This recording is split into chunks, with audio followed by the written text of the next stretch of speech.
মাধ্যমে লিখে শেষ করতে পারবে না। কোন গায়ক নবীদের আলোচনা বলতে গিয়ে তার গানের মাধ্যমে শেষ করতে পারবে না, বলে শেষ করতে পারবে না। কোন লেখক লেখার মাধ্যমে নবীজির জীবনী লিখে শেষ করতে পারবে না। আমার নবীজি এমন একটা নবী যে নবীজির ইতিহাস দিনকে দিন ঘন্টাকে ঘন্টা আলোচনা করলেও আমার নবীজির জিন্দেগি বলে শেষ করা যাবে না। আমার নবীজিকে সাহাবায়ে কেরাম রিদওয়ানুল্লাহি তাআলা আলাইহিম আজমাইন জীবনের চেয়েও বেশি ভালোবাসেন।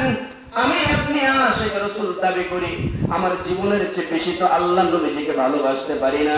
আমার মালের চেয়ে বেশি আল্লাহ নবীজিকে ভালোবাসতে পারি না। আমার সন্তানের চেয়ে বেশি আমি আমার সন্তানের চেয়ে বেশি আমার নবীজিকে ভালোবাসতে পারি না।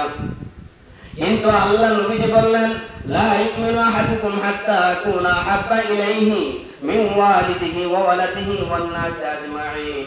ততক্ষণ পর্যন্ত তোমরা প্রকৃত মুমিন হতে পারবে না যতক্ষণ পর্যন্ত তোমার সন্তান সন্ততির চেয়ে বেশি আমি নবীজিকে ভালো না বাসবা, ততক্ষণ পর্যন্ত তুমি প্রকৃত মুমিন হতে পারবে না।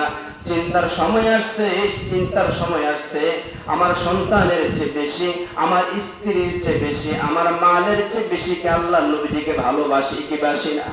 আমাদের সব কিছুর চেয়ে কি নবীজিকে বেশি ভালোবাসি? কথা বলেন, সব কিছুর চেয়ে বেশি ভালোবাসি? যদি সব কিছুর চেয়ে বেশি ভালোবাসি, স্ত্রী রাগ করবে, স্ত্রী অভিমান করবে, আমি দাঁড়িয়ে রাখলে আমার সন্তান বলে দেখো দেখো মুরব্বী হয়ে গেছে, এই কথার কারণে সমাজ আমাকে কি বলবে? তাই বলে মুসলমান নবীর আশিক দাবি করি, কিন্তু নবীজির জন্য গালে দাড়ি রাখতে পারি না, ঠিক কিনা? কথা বলেন না কেন, ঠিক কিনা?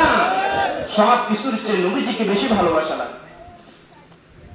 সাহাবায়ে কেরাম রিদওয়ানুল্লাহি তাআলা আলাইহিম আজমাইন নিজেদেরকে উৎসর্গ করে দিয়েছেন। কিভাবে নিজেদেরকে উৎসর্গ করে দিয়েছেন? আর লম্বা করব না, স্বল্প সময়ের মাঝে শেষ করে দিব।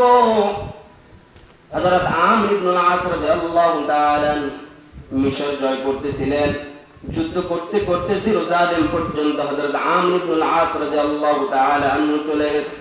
হযরত আমর ইবনে আস রাদিয়াল্লাহু তাআলা আনহু মুসলমানদের বিশাল একটা কাফেলা লইয়া জেরুজালেম পর্যন্ত চলে